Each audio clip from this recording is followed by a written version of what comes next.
Hey there everyone, this is Samuel Johnson and welcome back to the Spider-Verse Retrospectives, and today we're going to continue looking at the lead-in materials to the Venomverse storyline as we take a look at Venomverse War Stories number 1. Now, as I mentioned in the last video, today's comic is a one-shot. However, it doesn't tell one story. In fact, today's comic is actually an anthology, kind of in the same vein as the two-issue Spider-Verse miniseries that tied into the Spider-Verse storyline. Today's comic is actually an anthology of stories that focus on different Venoms from across the multiverse.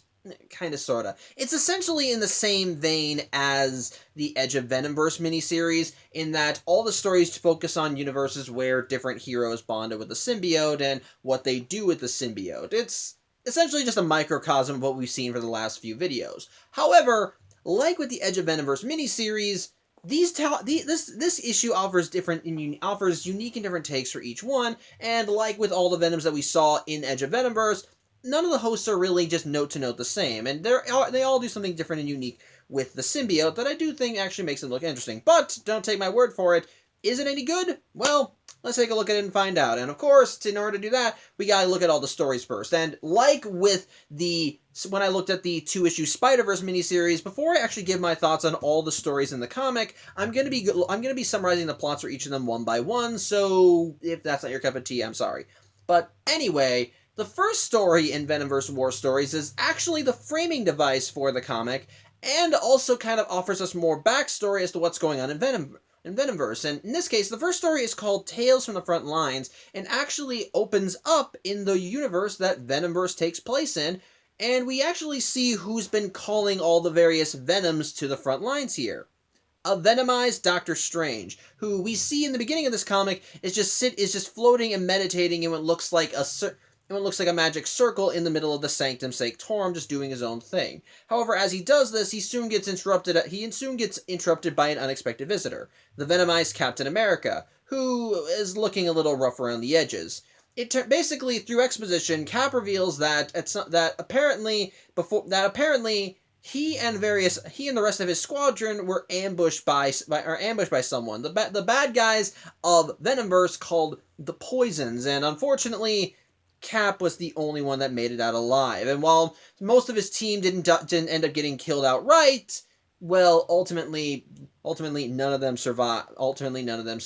Even with Cap even saying that the Poisons managed to consume a version of Moon Knight, who was drawn to them because he thought he saw someone he loved, and unfortunately, while Moon Knight's symbiote tried to stop him from going, it was too little too late. And as a result, once Doctor Strange hears this, he realizes that, well, this location is not safe anymore, they need to get out of here. But unfortunately, there's also the matter of their new platoon, because after all, since this is the universe Venomverse takes place in, well, obviously the people that they brought along were other venomized superheroes, and so likewise, while they may have lost them, they need to rebuild and regrow their army, and thankfully, that's where Doctor Strange come in, since, as I said, he is the one that is summoning Venoms from across the multiverse, mostly just to be soldiers for the group. However, basically part of the reason why he was meditating like he was is because apparently the spell for summoning Venoms from across the multiverse, it drains Stephen Strange by a lot, and so he does need to really focus when he does it, and after he completes a spell, he needs to rest and regain his strength. However, he's thankfully said he thinks he's regained enough strength so he can call in some more recruits, but Cap thinks that maybe they need to focus less on heavy hitters and more on Venoms who focus on stealth or munitions and hold on one sec. Demolitions. They focus on demolitions. That's what I was trying to look for, and basically just anyone they can do. But although Steven says that they also unfortunately need more bodies to throw at their enemies. Which when the instant Cap hears that, he just says, "No, we don't think like that. These are all people, and these are all people. They're all here." These are all people, not just sacrificial lambs, and when I'm done with them, they'll be soldiers. So come on, Strange, show me the next batch. With the last panel of this story showcase, kind of panning back and showcasing us in New York that seems to be in the middle of that seems to now have become a war zone. So That's that story. As such, the next story is called Blessing in Disguise and actually takes place in the city of Lagos, in Africa. And the main character of this story is not a superhero. Well, not at first. Her name basically it's a teenage girl by the name of Nagazi, who once upon a time was an Olympic track star who was set to have a very who would have, if her career had continued on, gone on to become a star and become a star. Unfortunately, though, things didn't work out that way, as she wound up getting caught in the middle of a bus accident, which, while she did survive, it also left her paralyzed from the waist down, so now she is confined to a wheelchair.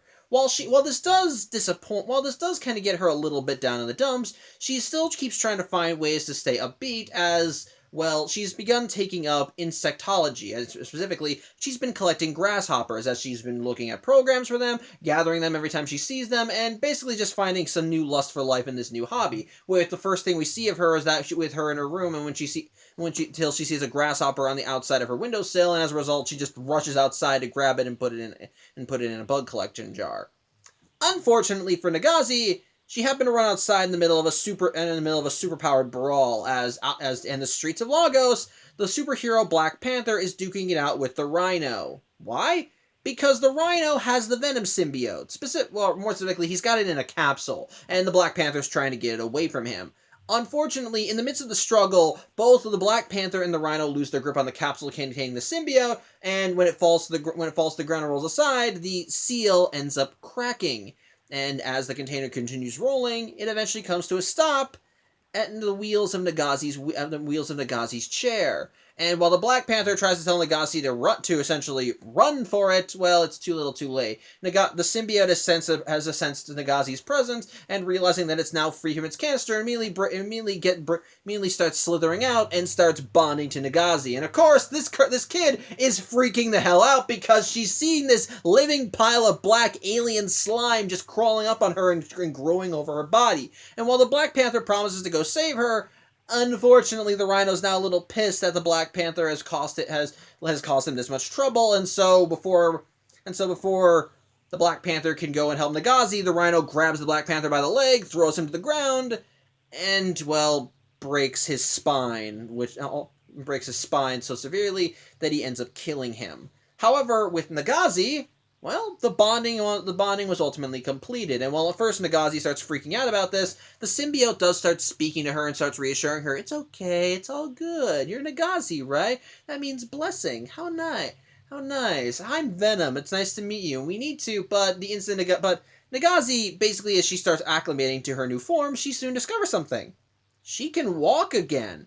As she actually gets up from her chair, is able to stand up, and she's just overjoyed. And basically, the instant she learns that she can do that, she learns about other powers that the symbiote has. As it turns out, she can use the symbiote to do some minor shapeshifting, kind of similar to what Gwenpool did in Edge of Venomverse number 2. Only in this case, what she does is that she gives herself like a grasshopper-like body, and even grows wings that allows her to fly somewhat. And she's just like, "Holy shit, this is really cool!" Basically, just basking in the benefits that being bonded with a symbiote will give. But it's at that point when she looks over and sees the Rhino killing the Black Panther, and after the Black Panther is down, Rhino immediately turns his sights on Nagazi because, hey, he wants the symbiote, and, well, he's not just gonna back down because Nagazi's an innocent. Of course, the symbiote wants to just cut and run because it doesn't want to be captured again, but Nagazi quickly realizes that with the Black Panther down, there's no one to stop the Rhino, and if he's just left to his own devices, people are going to get hurt, especially since he wants the symbiote. As such, Nagazi ends up arguing with the symbiote and tells it that they're not going away, they're not backing down. The Black Panther needs them, the people need them, and today Nagazi will be the Black Panther's Dora Milaje. And while the symbiote is a little dubious of this, it decides to give Nagazi the benefit of the doubt and let her do her thing. And sure enough, she actually manages to go up against the Rhino, and while the Rhino is still confident that he's going to take Nagazi down, she actually does manage to put up a good fight, and even manages to evade around his kicks, jump around, go around him with her new grasshopper legs, and eventually deliver a big kick right into the Rhino's face, which actually knocks him out, which ends up knocking him out. As such, from there, the comic cuts ahead to some time later, as we see that, as we learn through overhearing a news broadcast that, well, yeah, the Black Panther did indeed pass on that day, which, yeah, I know I said that he died, but let's pretend in universe that I didn't. And basically, they're still looking for someone to take up the mantle anew. And, well, the Dora Milaje are at Nagazi's doorstep, and they're talking to her parents and letting her know that they want to bring her back to Wakanda. And while Nagazi is watching the Dora Milaje talking with her parents from her room as they're on the ground and she's up in her room, the symbiote immediately starts whispering in her ear and saying they've come for us, we need to run. But Nagazi is able to temper the symbiote and say no, we need to go with them. And sure enough, Nagazi does go with them in Wakanda, and basically with their help, she ends up training with the symbiote and becoming a better warrior. And the more Nagazi trains, the more she and the symbiote end up learning more about each other and get more in sync. And so sure enough, Nagazi's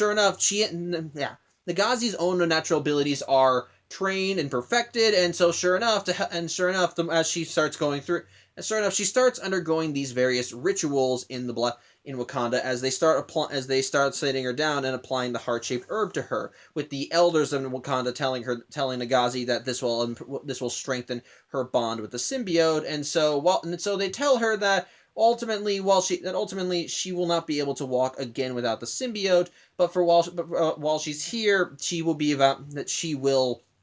valuable. And basically the symbiote, okay, they don't use those exact words, I'm actually kind of butchering here, but basically the symbiote does tell Nagasi to not mind their words, that they're always going to be together. The symbiote will be there to help out, and even it says there's strength in numbers. And so the comic ends, we see who the new inheritor of the Black Panther title is.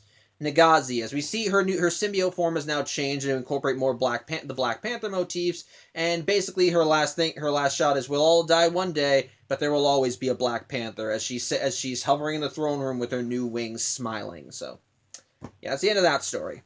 The third story is called Deal with the Devil, and in this case, the main character of this one is Frank Castle, aka the Punisher.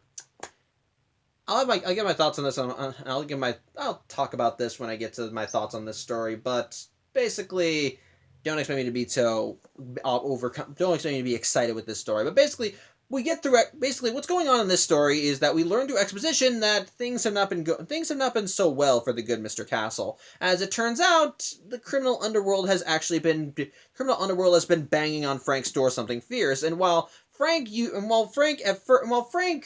has been doing his best to fend off the criminal element of the city, sadly at this point he's losing the war, and that's because the one that's organizing this all-out assault on Frank is the Kingpin, who essentially just reorganized all the crime syndicates and so forth just to take down Frank, until eventually they whittled down his resources till he eventually had nothing left, and he's now at his wit's end, which is where this story takes place, as the Kingpin has offered Frank a truce. They'll meet at a neutral location. Frank will not have any weapons, and he'll just come there and they'll negotiate. And so Frank does go there, but he's clearly still not looking okay with everything. And even in his inner monologue, he says how he's here to make a deal with the devil, which we assume is Wilson Fisk, but we soon learn that there's more to meets the eye. Either way, he does arrive at the location, and basically the Kingpin's men check him, let him inside when they know it's him, and even check him to see if he actually came armed. And sure enough, he didn't bring any weapons. At which point, once Wilson Fisk has this, he begins just rubbing it in his face how much he's beaten down the Punisher. How once upon a time the Punisher's name used to inspire fear in the criminal element of the underworld, and now nobody really gives a shit about it. How now Frank's resources are whittled down. He's desperate. He's needy, and now here he is on this door on the vain hope that maybe he can offer some kind of truce. But basically, throughout all this, Frank is still looking as stalwart and stoic as ever, until once the Kingpin is done monologuing, he just says one thing under his breath: "You've got yourself a deal." Of course, the Kingpin says, oh, you misunderstand. I'm not here to make a deal, before he orders his men to kill him, until Frank looks at him, and we see black tendrils growing from his eyes, and Frank says, "I wasn't talking to you." At which point Frank pukes up a black slime right in the Kingpin's face, which causes him to fall to the ground and recoil. Yep, Frank Castle is bonded with the symbiote, and immediately the symbiote grows over Frank until we see him now all fully venomized. And I'll give credit where it's due. I actually kind of like his Venomized costume. It's a more simplified Venom design than other versions, as essentially it's essentially like the black Spider-Man suit, but in place of the spider on his chest is the skull, and he's got a jacket, which I dig it. I like the black suit. I like the I like the black suit Spider-Man design, and so mixing the skull in with it, I kind of dig it. It's cool. Kind of works. We even saw it done in issue of What If where Peter Parker became the Punisher, but that's another story altogether. My point is this: with the symbiote's added help, essentially Frank is now able to create an endless supply of weapons made from the symbiote's own goo, and from there he ends up creating a venomized gun and just starts shooting down each of the Kingpin's men before killing the Kingpin himself. And from there we get a montage of the venomized Punisher just going from criminal to criminal, taking down syndicate after syndicate using the symbiote's endless arsenal, and basically throughout the whole thing, the symbiote is just saying, now we are your arsenal. There's no one that can stand up to you, blah, blah, blah, yada, yada, yada. Point is, Frank is back on top, and he can thank the symbiote for it. But in the midst of all this, as we see Frank just web-slinging across the city, because again, Venom symbiote, spider powers, and all that, the symbiote reminds Frank about their little deal. Yeah, when Frank said that he was making a deal with the devil, he really did mean a deal. The symbiote would help him and be his arsenal for fighting crime, but he had to do something for it. Hold on one second.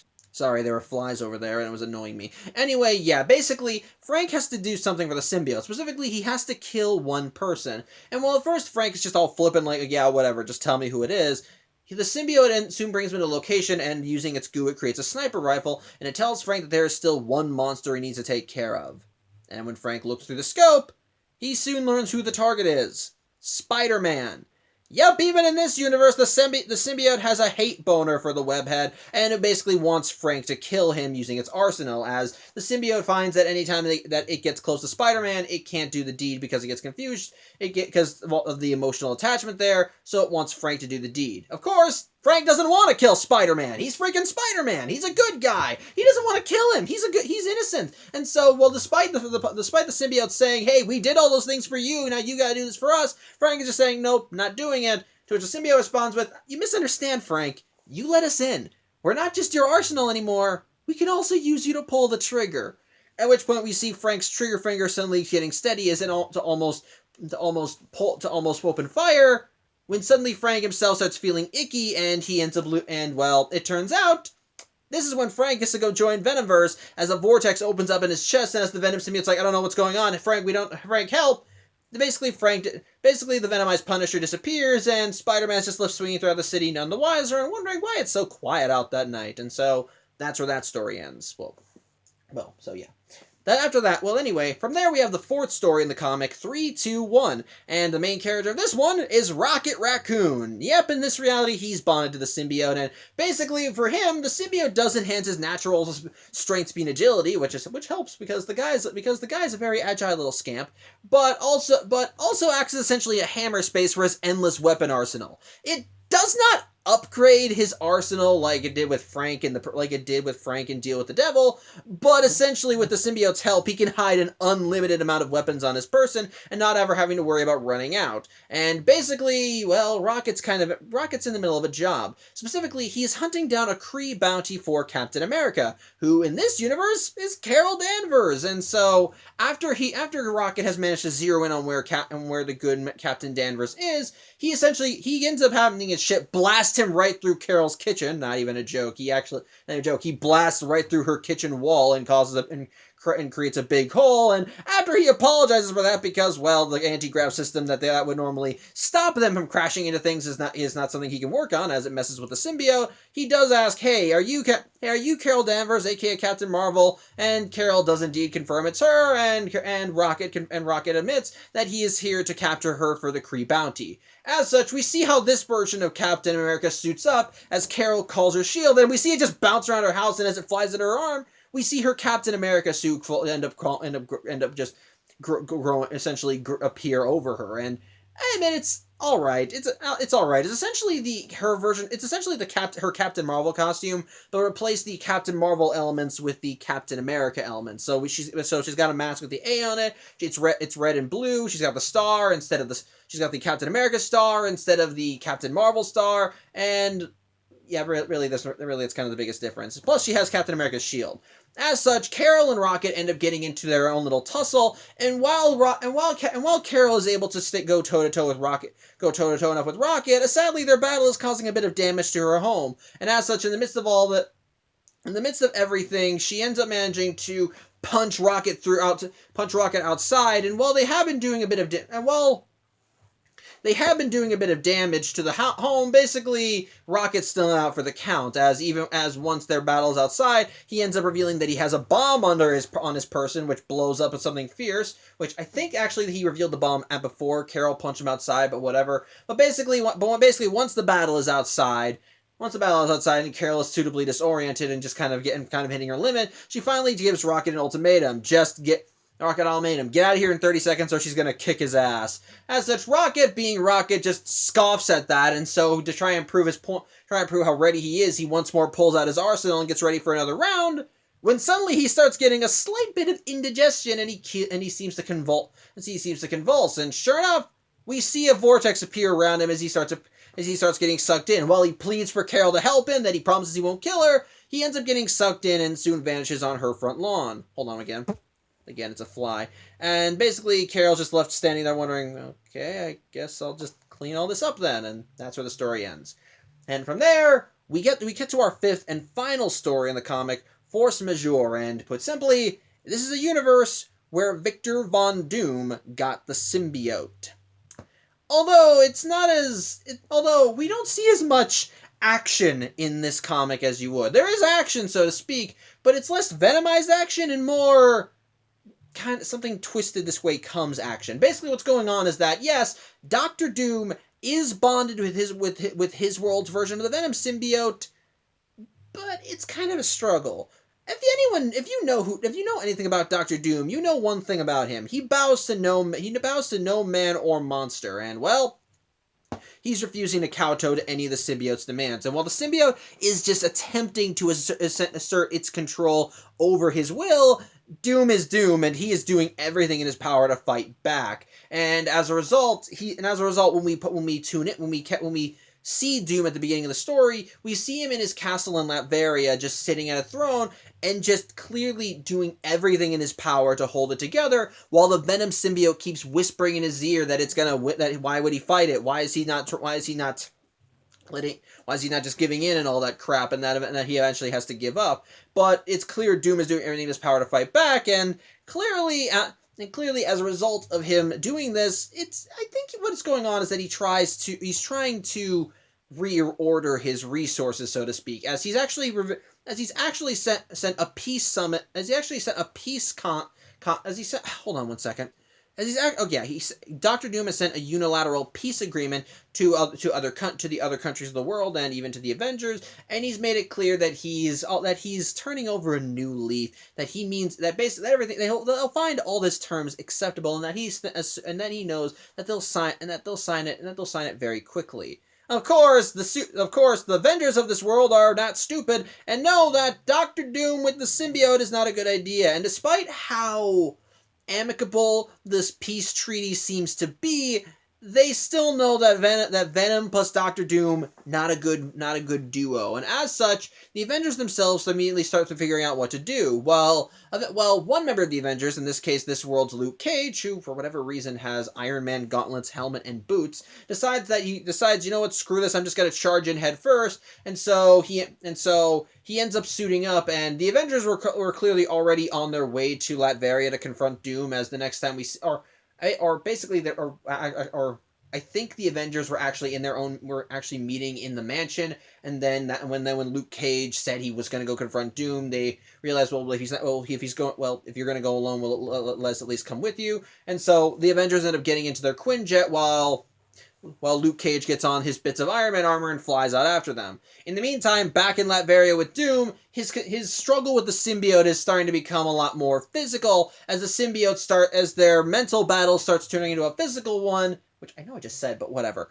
But where the symbiote ends up almost throwing Doom for a wall when he refuses to concede power, and basically the symbiote just saying, "Come on, just give in. Let us feed. Let us feed. Let them drop their boundaries so we can go and kill them all." And yada yada yada. But Doom is pretty much saying, "No, I'm not gonna let you control me. I'm Doom, and yada, and I face greater threats than you." And while the symbiote keeps calling all those things, calls everything he's faced before sissies, like demons and his walk through hell and nothing.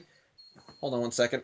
Sorry, dog walked in. But yeah, as the symbiote is just basically just saying that everything that Doom faced before is just nothing but pansies. Basically Doom is not backing down at all. And while the symbiote even tries infecting a lot of his Doom bots to turn against Doom, well, eventually Doom starts upping the firepower himself to the point where when the Avengers go to confront Doom, they see this big explosion ring throughout his castle that seems to almost reduce most of it to rubble.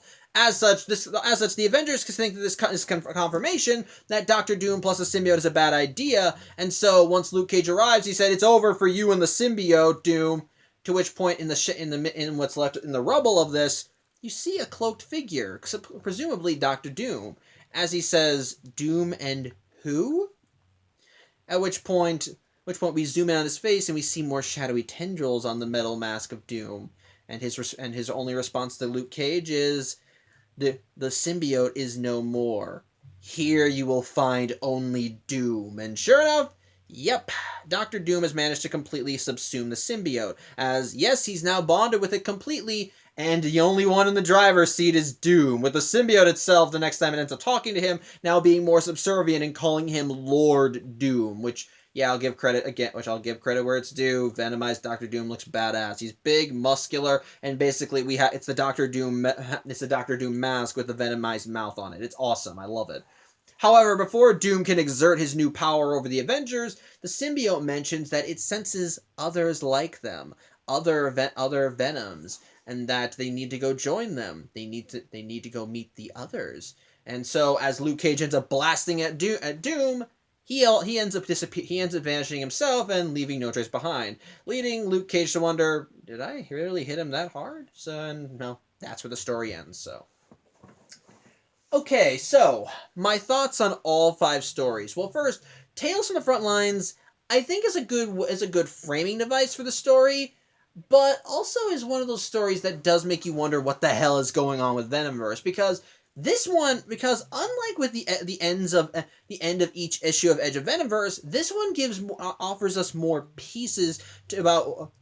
information about what's going on in Venomverse. The most obvious thing, of course, is that we learn that the one who's been summoning Venoms to the front lines is... Sorry, I adjusted the camera. But we see the person that's been summoning Venoms to this universe was an alternate version of Doctor Strange, who is bonded with his own version of the Venom symbiote. And of course we learn that he does have his own limits when summoning them because, well, even he said he had to take a rest before summoning more recruits. So we do get information on that. But, sorry, the stupid flies are just going all over the place, and they annoy me. My point, but basically, we also get hints about what the heck is going on in Venomverse. Specifically, we get more hints about the threat that we're facing. Now, we have seen a little bit more. Well, we have seen a bit of the threats that the Venoms are facing in Edge of Venomverse, specifically in Edge of Venomverse number 2, when we saw Gwenpool meet with the fake Daredevil, and then, sorry, it's that stupid fly.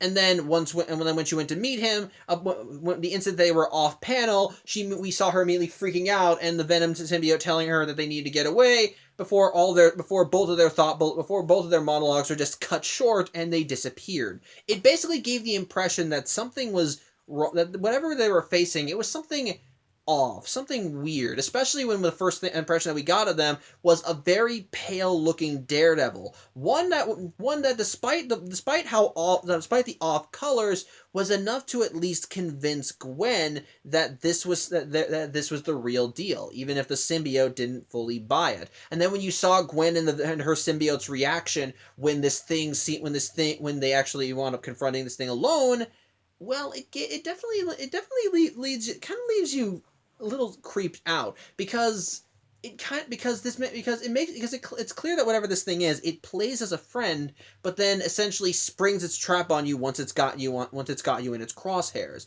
And the way that that Captain America talks about this threat in this comic, well, it makes you a little creeped out, especially when he talks about how when he and his troop confronted the poisons, as they're called, well, he mentions that while some of them died, one particular they've consumed others, and with the poisons consuming these particular venomized heroes, they've gained access to certain resources and knowledge. Like case in point, when Cap mentions that they managed to get sorry. When Cap mentions that they managed to get access to Moon Knight, Doctor Strange immediately says, well, then we can't stay here because then they'll know where this location is, so this place is now compromised. So we get the idea that whatever consuming is, it clearly assimilates knowledge. And then when they further talk about how other heavy hitters have been consumed, like the Rhino or the Hulk, it definitely makes you wonder what this means by consuming. Because of the way they talk, it sounds akin to assimilation, like the Borg or the Cybermen. There is something a lot more sinister afoot here, and it definitely gives you the chills when they talk about it, but you don't end up seeing it. But with the way they describe it, it definitely feels like you're being brought into a hive mind. And hive mind stories genuinely give me the creeps. The way that people are all synchronized, the way people lose their individuality, what makes them who they are, and so on and so forth. Have your will stripped away as you become part of this greater whole. It definitely is creepy. And with the way that Cap and Strange are talking about it in the beginning of this story, in this particular story, it definitely gives me an idea. It lets you know that this is not just some standard. It's not just some standard beat up Venom baddie, or the poisons aren't just standard beat up Venom baddies. These are very much creepy fuckers, and that with the state of this world's New York, that they are not to be taken lightly, especially since Cap admitted that he took an entire platoon of venomized superheroes and he was the only survivor. And we know how the symbiote tends to amp up anyone that they're bonded with. It improves their own natural powers and abilities. And of course, since these are all heroes bonded with their world's version of the Venom symbiote, of course that means that for some of them, that means extra powers. Since, of course, a common trait with Venom is that he bonded with Spider-Man first, and thus anyone he's bonded with Laughter can utilize Spidey's powers, like web slinging, agility, proportionate strength, speed, agility, and so on and so forth. Then add those powers on to the natural powers of anybody else, it gives you the impression that whatever this thing is, that whatever the poisons are, they are something that you need. They are something dangerous, something crafty, something that can very much overpower even an entire team of souped up superheroes, and that even if they summon more here, even if Strange summons more Venoms to fight on their stead, many of them, despite the benefits of some of them, many others are just going to be there so they have something to throw at their enemy. It's honestly creepy, and definitely sets up how big of a threat these are, and just how hopeless the situation is. But of course, since one of our main characters is Captain America, of course he's not going to back down. Even when Strange brings up the idea of, we have to have more bodies to throw at our enemies, even Cap's like, hey, we don't talk like that. We don't treat them like they're cannon fodder. They're people. We treat them as such. I like that, and it does showcase that even with the symbiote, Captain America is still Captain America. And I dig that. It's nice. And the ending of the story with Cap telling Strange to show him the new recruits, it does showcase the fighting spirit is still strong, and that as long as there are warriors that are there to fight, there's still hope. And I do dig that. Otherwise, though, it's still overall just a fine it's still a fine story. It's again ultimately a framing device, but one that does offer little nuggets and hints about what we can expect in Venomverse, and gives us an idea of what the Venoms are actually facing in the form of giving us the name of the enemy, i.e. the poisons, and giving us an idea of how they typically operate, which I like. I do like seeing that. As for the second story, Blessing in Disguise, this one I found to be fine. Which I don't like saying that, but it's ultimately just fine. For me, the biggest problem with the story is the second half, when Nagazi goes to Wakanda, joins the Dora Milaje, and is eventually trained into becoming the new Black Panther. For me, that's kind of not handled as well. And I think the biggest problem for me is that it feels kind of sort of rushed. The first half of the story is showcasing Nagazi as she gets the symbiote, and in my opinion, I think that's the best part of the story, because this particular scenario of having of asking the question, well, what if the Black Panther had the symbiote? Well, it's done in a very different way. As in this universe, it's not Nagazi. It's not the T'Challa found the symbiote and became and wound up becoming a new souped up venomized Black Panther. No, in this reality, we have a random stranger, a girl who was on the cusp of something great in her life, but then due to a tragic accident, she could never achieve her goal. And now here she is, bonded with this alien parasite that typically is known for overtaking and turning its hosts into monsters. And yet, for her, it's a blessing. It allows her access to her legs again. It gives her abilities far beyond those of mortal men, and the first thing she wants to do with those abilities? Help people. When she sees the Black Panther is downed when fighting the Rhino, her first instinct is, well, then who's going to protect the people?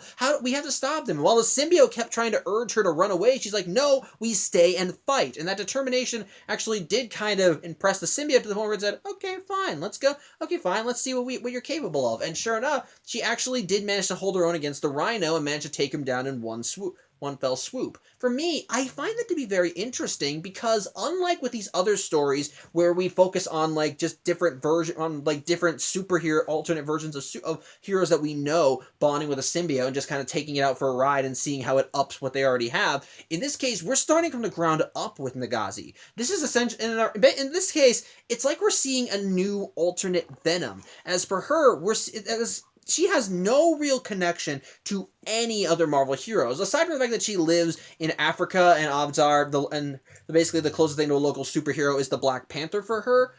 Which, yeah, we do see that she's a fan, as when we see her room, she has posters of the Dora Milaje all on her walls. But in this story, she doesn't start the story out as, oh, I want to be the Black Panther. No, she bonds with a symbiote and then ends up utilizing it in her own unique way. She doesn't just go on to become she doesn't take on the Black Panther name right away. Instead, she bonds with a symbiote, and like other people who have bonded with a symbiote, we see her reacting to the change, see how it feels like to have all this extra power, to have access to her legs again, to fly. You just see that from a normal person's point of view, the way someone would react upon getting powers and learning how to use them.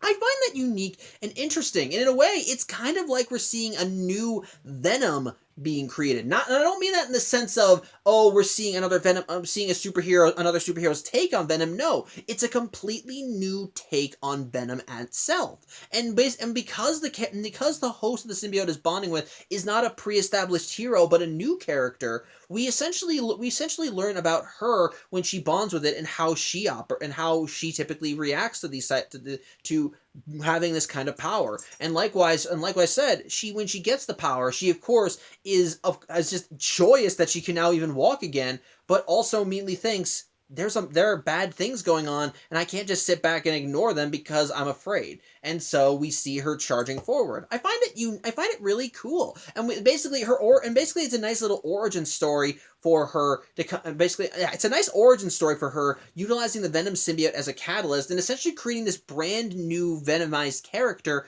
that's different and that has her own tale, and ultimately kind of only operates as an alternate version of Venom because she's the one that ended up bonding with a symbiote in her universe rather than Eddie Brock. Although based on the dialogue, it's implied that maybe that Eddie Brock did wear the symbiote before her at some point. But point is, she's got it now, so she's the new Venom of this world. For me, unfortunately, the second half of the story is where I think this story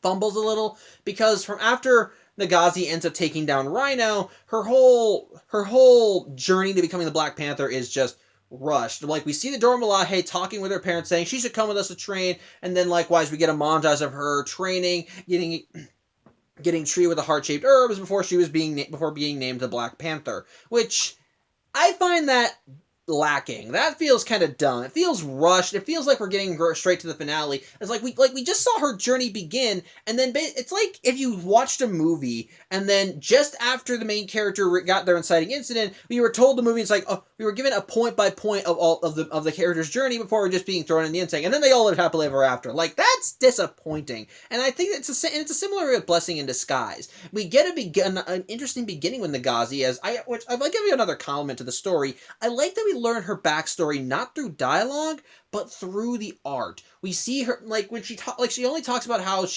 while she still loves Lagos, she ultimately had all these things, and ultimately had so much that she was looking forward to until the accident. From that, we ultimately learn what happened to her through just looking around her, as we just see her sitting in her room. We see her looking at a picture of her when she used to be a track star. When she goes out to grab the grasshopper, we see a news article on her desk that talks about the bus accident that paralyzed her. And then likewise, because we see her watching a program about grasshoppers and then see her own reaction when she sees a grasshopper, it gives you an idea of what her life is like and how she's been able to keep herself going despite the fact that she has suffered a heavy loss. It's honestly very interesting, and I think really works well at at building her character up and showcasing who she is. Again, hold on a sec. Again, sorry, dog stuff. But the point is, while that's an interesting start, the big problem with the story is that after we see her inciting incident and what leads her to becoming a superhero, the rest of her story is just breezed through, and ultimately it's just like, oh yeah, she gets training, she bonded with the symbiote both physically and emotionally, and now she's the Black Panther. That just feels disappointing in my opinion. I feel like it would have been cool if we had seen that journey go forward, see how she handles being bonded with this alien life form, how they mesh together, how they work well with one another. I think that would have been cool. But instead, it's just a drive-by origin story that ultimately I think just feels a little flat. Again, it's not a bad story. It's an interesting idea and an interesting start, especially with having Nagazi be her own unique character who is not pre-established prior to this book, and thus this gives us an opportunity to get to know her as she ends up becoming the host of the symbiote. But ultimately, I think after the battle with Rhino, it just kind of feels rushed, which, again, it could be the fault of it being a short story and an anthology comic, but overall, it's just fine. Not awful, not terrible, just fine, that's all. As for Deal with the Devil, I will admit, I'm not a Punisher fan. I cannot say with certainty that I like the character. I am not, like, even on the best of days, I could not see myself going out to find a Punisher comic and thinking, yes, this is something I want to read. And while there are some Punisher stories that that do kind of catch my interest, it's, again, not something I really care too much about. And if a Punisher comic was on the shelves in my local comic store, I would probably just walk by and see what else they have to offer, as there's plenty of other superheroes that I like more than Frank Castle. With that said, Deal with the Devil, I think, is a pretty badass story. I like it, honestly. And I think it's mostly just from having Frank Castle bond with a symbiote. Like when Nagazi, who was just a normal girl who wound up getting power from being bonded with a symbiote, we see this with a similar case with Frank, as the Punisher's main gimmick is that he's just a very pissed off guy with a lot of guns. And so,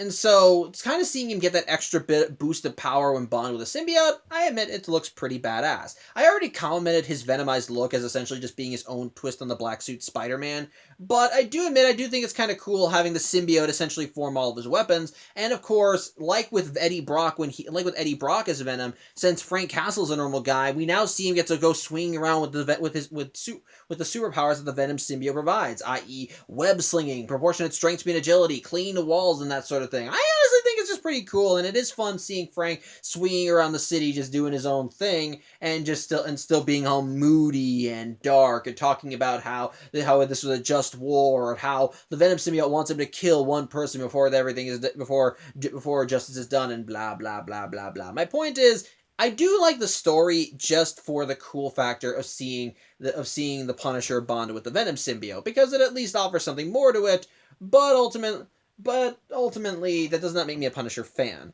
And on top of that, I have to say this right now, like with Venomized Deadpool and Edge of Venomverse number 5, Punisher with the symbiote has been done. There was an issue of What If that dealt with this very same concept, where instead of Eddie Brock being in the church when Spider-Man abandoned the symbiote, Frank Castle was there, and thus he bonded with it instead. Again, I feel like this is still a missed opportunity to showcase that rather than making something new, as again, this is a concept we've seen before. It just feels weird that they're revisiting it again for this story. Again, it's just generic basic stuff, just Frank Castle doing his regular thing, but with the symbiote added into it, which maybe it's because he's just a normal guy with guns that I don't care much for Frank Castle. So maybe that's why I like this story, because it at least gives him a better gimmick than that. But otherwise, that gimmick alone is what makes me like the story, especially with the ending when Frank Castle does learn what the conditions of the deal really were, just he has to kill Spider-Man.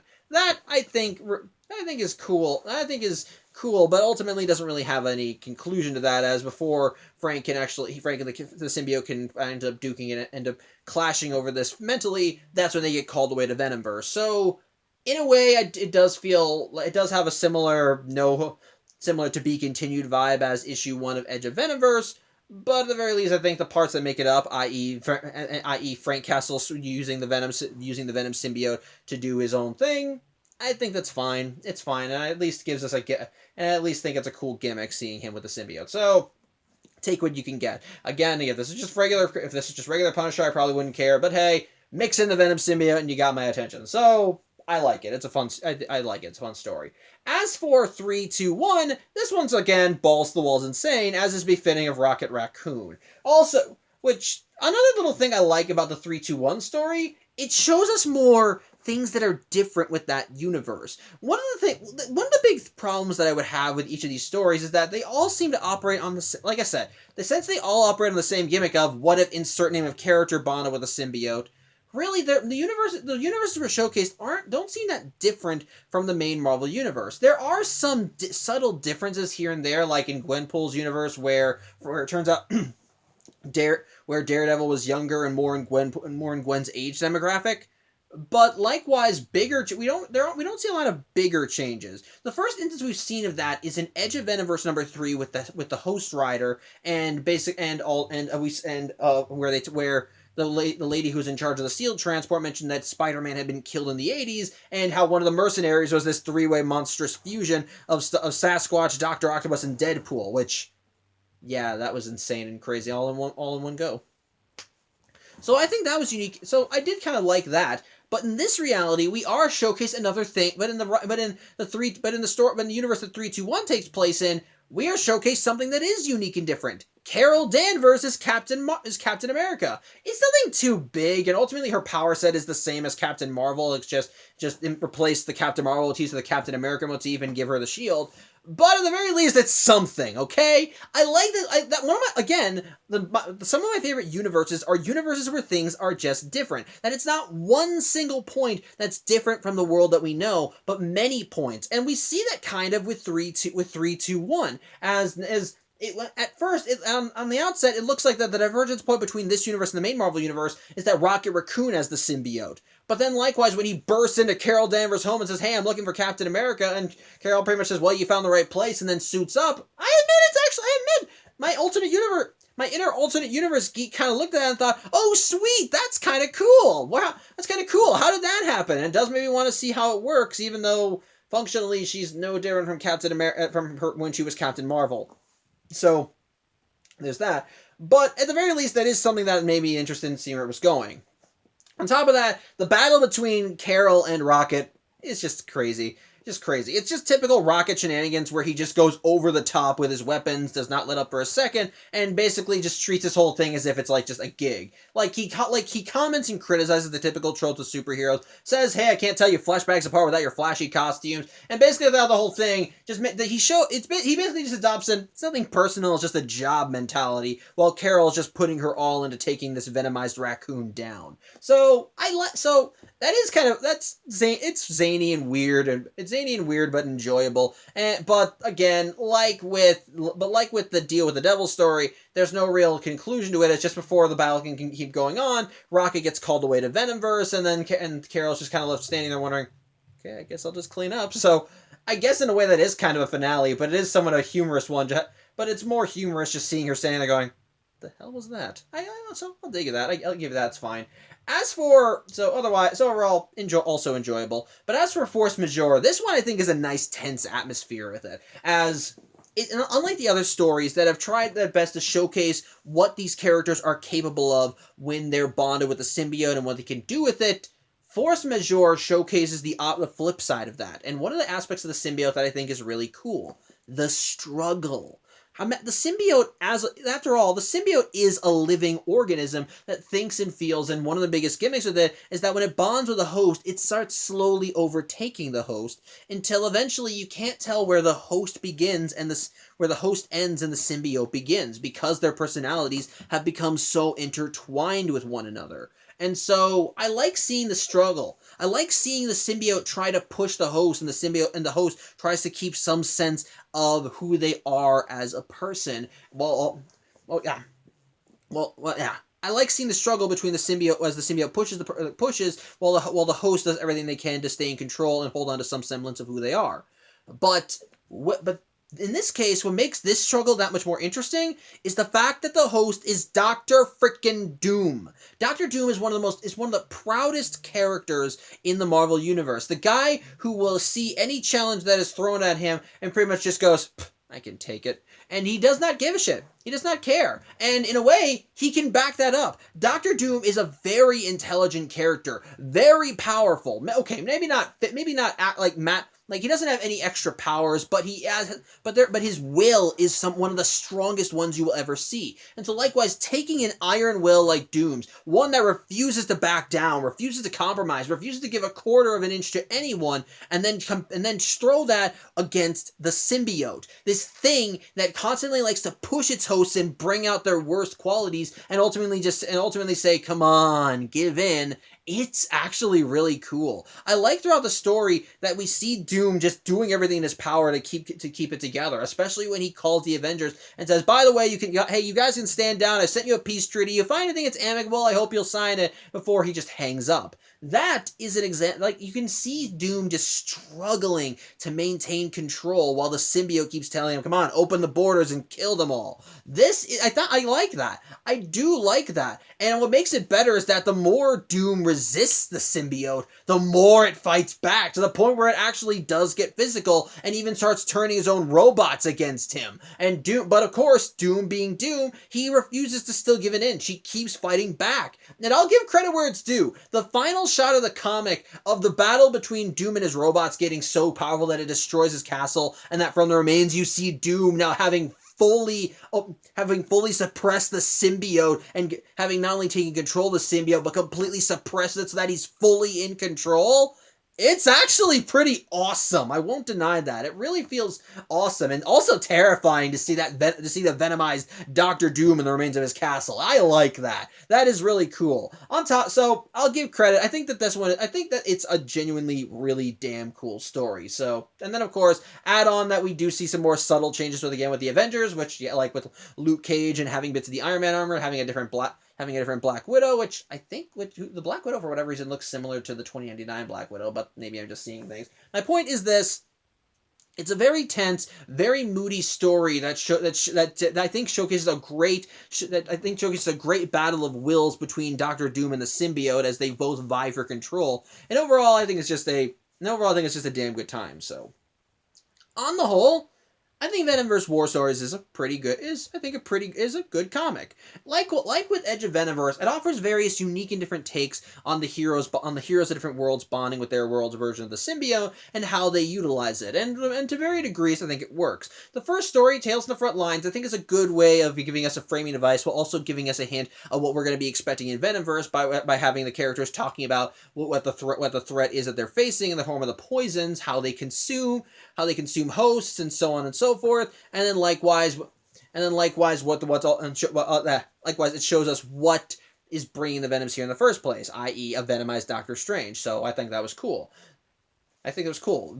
Blessing in Disguise, I think, has had a good idea, but ultimately kind of fumbled at the finish line, and ultimately turned what would have been a really good idea into just a all right idea. Again. It's not bad. It has really good potential. And I loved seeing how they developed Nagazi in the beginning, and seeing what her character was like, and seeing how she reacted when she bonded with a symbiote and charged into battle. But again, what kills it for me is the second half, when they just kind of breeze right through her journey to becoming the Black Panther, and it just feels not as satisfactory. It's, again, not bad, pretty cool, and I do like that that basically it followed the mantle of what if insert name of character got the symbiote well, by actually having a character become the Black Panther rather than having the Black Panther just get the symbiote. But again, I feel like the second half of the story just kind of weakens the whole overall structure. As for Deal with the Devil, that one's just a damn good time with if you just like mindless action, and I think it worked, and I think it does mostly work if you just kind of shut off your brain and kind of sit back and enjoy the awesome of Frank Castle using the symbiote. I admit that this is mostly just because I like seeing having what essentially be a normal guy bond with a symbiote, which again goes back to the whole I like seeing alternate versions of Venom thing, and I guess Frank Castle's the closest thing we've gotten so far aside from Nagazi, so I like that. As it kind of gives us the best of both worlds, as it has a powerless character and to give us their interpretation of Venom, while also giving us a character that's already been name branded, so to speak. So I like that, but otherwise it just kind of comes to a stop too. Otherwise, the way it kind of ends with just him being sucked away without having accomplished his goal is just kind of it feels like it's just okay. It just kind of feels it doesn't feel awful but not bad. So it doesn't feel awful but not great either. It comes to an end. So it's dumb. It's dumb and amusing. But if you like mindless violence, I think you'll get a kick out of it. Likewise, 3-2-1 has a similar thing, but I think that one gets more points because it's insane because of the craziness, which is having Rocket facing off against Carol Danvers, which I think is honestly fun, especially with Rocket constantly pulling out more and more weapons from the symbiote's, I guess, hammer space, so to speak, before he gets sucked away to Venomverse, and Carol's just left wondering, the hell was that?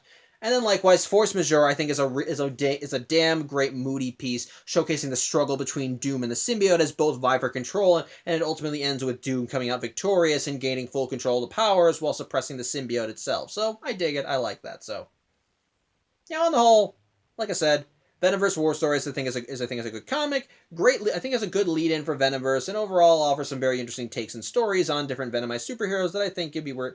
I think if you're interested in, you'll find something you enjoy. So, yeah, I think that's about it. I have talked about everything I want to talk about. I hope you enjoyed this video. I thank you for watching. And next time we meet, well, I think it's time we dive into Venomverse proper and see exactly what it is that see exactly what the threat is that the Venoms are facing. Who are the poisons? Why are they targeting the Venoms? And why are they why are they so necessary to stop? So, it's time we get all those answers. We'll be finally getting those answers next time. So, till then, I hope you have a good evening. Once again, I'm Samuel Johnson. I'll hopefully see you on Saturday. Take care.